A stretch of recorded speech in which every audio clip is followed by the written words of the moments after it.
दोस्तों आज पेश किए गए केंद्रीय बजट में देश के किसानों और कर्मचारियों को क्या कुछ फायदा मिला है, इसी बड़ी खबर के बारे में हम इस वीडियो के अंदर विस्तारपूर्वक समझने वाले हैं। इसलिए दोस्तों आप इस वीडियो को अंत तक जरूर देखिए और बजट से जुड़ी इस महत्वपूर्ण विषय को बिल्कुल सरल शब्दों में आप अच्छे से समझने का प्रयास कीजिए। नमस्कार दोस्तों, मैं हूं आपका दोस्त लोकेश साहू और आप देख रहे हैं लोकेश छत्तीसगढ़िया यूट्यूब चैनल। आप सभी साथियों का हमारे इस चैनल पर बहुत बहुत स्वागत है। दोस्तों जैसे कि आप सभी साथियों को पता होगा कि आज 1 फरवरी 2025 को केंद्रीय वित्त मंत्री निर्मला सीतारमण जी ने केंद्रीय बजट को पेश किया है।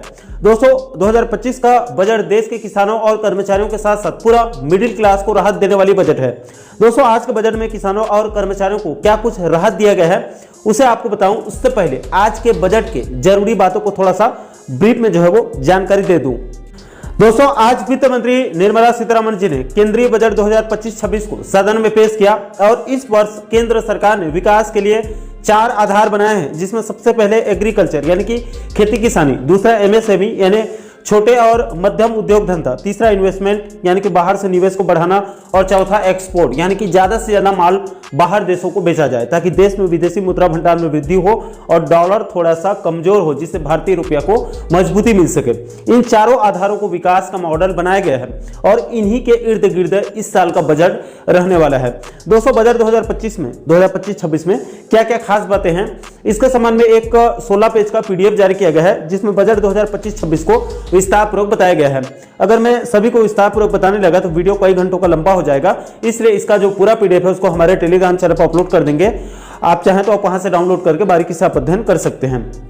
दोस्तों इसमें एक बात बतानी जरूरी है जिसको आप लोग को समझना होगा कि केंद्र सरकार इस वर्ष यानी कि बजट सत्र 2025-26 में कौन कौन से सेक्टर में कितना कितना राशि खर्च कर रही है, यानी कि ज्यादा से ज्यादा कौन कौन से क्षेत्र में केंद्र सरकार अपना ज्यादा पैसा लगा रही है, यानी ज्यादा बजट दे रही है, ज्यादा खर्च कर रही है, इसको आपको समझना जरूरी है। तो दोस्तों आपकी जानकारी के लिए बता दूं कि इस वर्ष सबसे ज्यादा डिफेंस यानी कि रक्षा क्षेत्र में 4,91,732 करोड़ खर्च कर रही है।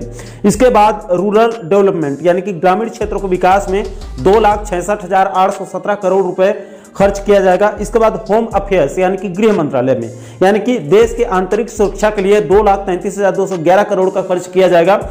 इसके बाद एग्रीकल्चर एंड एलाइड एक्टिविटीज यानी कि खेती किसानी से जुड़ी क्षेत्र में 1,71,437 करोड़ रुपए खर्च किए जाएंगे। इसके बाद एजुकेशन यानी कि शिक्षा के क्षेत्र में 1,28,665 करोड़ रुपए खर्च किए जाएंगे।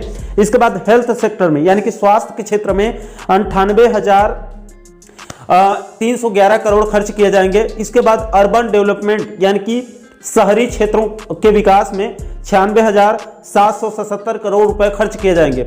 इसके बाद आईटी एंड टेक्नोलॉजी सेक्टर यानी कि सूचना प्रौद्योगिकी और दूरसंचार क्षेत्र यानी कि टीवी मोबाइल जैसे क्षेत्रों के नए नए विकास कार्यों में 95,298 करोड़ रुपए खर्च किए जाएंगे। इसके बाद एनर्जी यानी कि ऊर्जा क्षेत्र यानी कि petrol, diesel, gas, solar system, बिजली जैसे ऊर्जा के क्षेत्र में 81,174 करोड़ रुपए खर्च किए जाएंगे। इसके बाद कॉमर्स एंड इंडस्ट्री सेक्टर यानी कि वाणिज्य और उद्योग क्षेत्र में 65,553 करोड़ रुपए खर्च किए जाएंगे। इसके बाद सोशल अफेयर्स यानी कि समाज कल्याण यानी सामाजिक कामकाज के क्षेत्र में 60,052 करोड़ रुपए खर्च किए जाएंगे। इसके बाद साइंटिफिक डिपार्टमेंट यानी कि वैज्ञानिक विभाग के क्षेत्र में 55,679 करोड़ रुपए का प्रावधान किया गया है। इसके अलावा और भी अलग अलग क्षेत्रों में जो है वो बजट की राशि का प्रावधान किया गया है, अलग अलग क्षेत्रों में भी खर्च किया जाएगा। लेकिन केंद्र सरकार ने अपने बजट के सबसे बड़े हिस्से को इन 12 क्षेत्रों में सबसे ज्यादा खर्च करने का निर्णय लिया है, जो कि अच्छी बात है। इसके बाद दोस्तों आप ये भी संक्षिप्त में समझ लीजिए कि आखिर केंद्रीय बजट 2025-26 में देश के करोड़ों किसानों और कर्मचारियों को क्या कुछ राहत मिला है।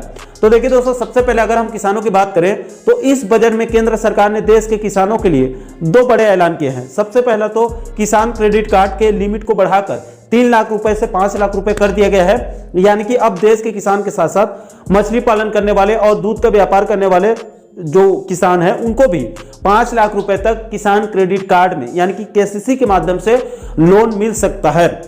इसको लेकर केंद्रीय वित्त मंत्री निर्मला सीतारमण जी ने कहा है कि इससे खेती किसानी से जुड़े लोगों को फायदा होगा। इसके अलावा केंद्रीय बजट में किसानों के लिए एक और महत्वपूर्ण खबर यह है कि आज वित्त मंत्री निर्मला सीतारमण जी ने प्रधानमंत्री धन धान्य योजना का ऐलान करते हुए कहा कि प्राइम मिनिस्टर धन धान्य योजना का विस्तार होगा। इसमें क्रॉप वर्सिफिकेशंस पर जो है वो फोकस किया जाएगा। इससे कृषि उत्पादकता बढ़ेगी, जिसका लाभ देश के 7 करोड़ 50 लाख किसानों को फायदा होगा।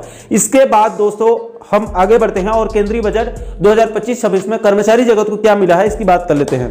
तो देखिए दोस्तों, आज का बजट सबसे ज्यादा कर्मचारी जगत के साथ साथ पूरा का पूरा मिडिल क्लास वर्ग के लोगों के लिए, जो लोग ज्यादातर नौकरी के ऊपर निर्भर हैं, इन कर्मचारी वर्ग को इनकम टैक्स में बड़ी राहत दिया गया है।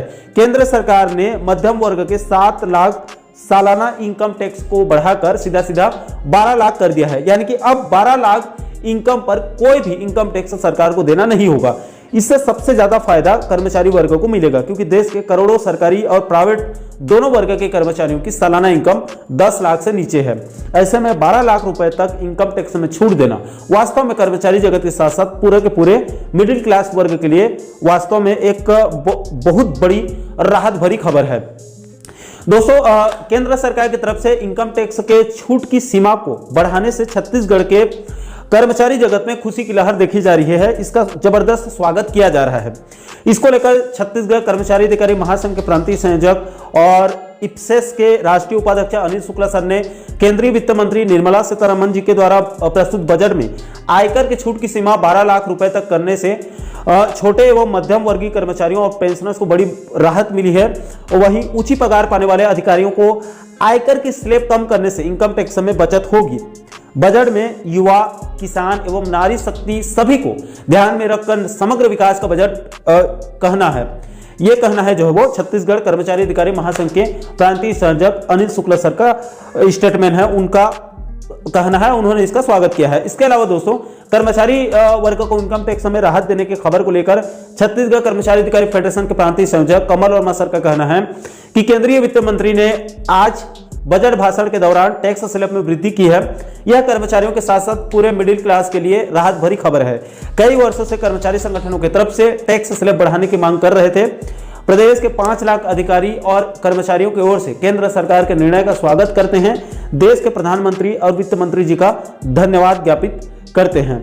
दोस्तों, इस संबंध में आप छत्तीसगढ़ कर्मचारी अधिकारी फेडरेशन के प्रांतीय संयोजक कमल वर्मा जी का एक छोटा सा वीडियो क्लिप्स भी देख सकते हैं। केंद्रीय वित्त मंत्री ने आज बजट भाषण के दौरान कर स्लैब में वृद्धि करने की घोषणा की है।